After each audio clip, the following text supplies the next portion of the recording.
Paralajmërimet e autoriteteve se mes Maqedonisë së Veriut dhe Shqipërisë do të ketë një pikë të përbashkët kufitare janë mirëpritur nga ana e qytetarëve. Ekipi i televizionit Koha vizitoi pikën kufitare në Bllad të Dibrës. Qytetarët thonë se sistemi One Stop Shop, ndryshe i njohur edhe si një pikë e përbashkët e kontrollit kufitar, do të lehtësoj qarkullimin dhe do të thjeshtësoj procedurat edhe për bizneset. Qytetarët e anketuar nga televizioni Koha thonë se pika e përbashkët kufitare do të minimizojë edhe kolonat e pritjes për hyrje në Maqedoni dhe anasjelltas. Po zakonisht kur pikat doganore bashkëpunojnë dhe procesi i kalimit është më i thjeshtë, normalisht ndihmon dhe qytetarët dhe ekonominë, edhe mjetet e transportit.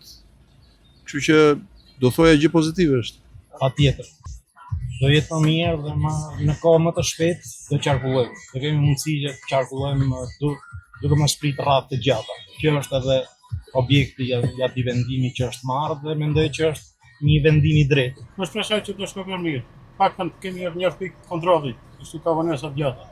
Po pozitivisht do të jetë, besoj se pozitive do të jetë. Një muaj më parë, qeveria e Maqedonisë ka miratuar vendimin për funksionalizimin e pikës së përbashkët kufitare, ndërkaq ka mbetur vetëm që 2 vendet të nënshkruajnë marrëveshje për të filluar funksionimin në praktik. Kujtojmë se sistemi i njëjtë One Stop Shop aktualisht funksionon në pikën kufitare me Kosovën në Blac, po edhe me Serbinë në Tabanoc.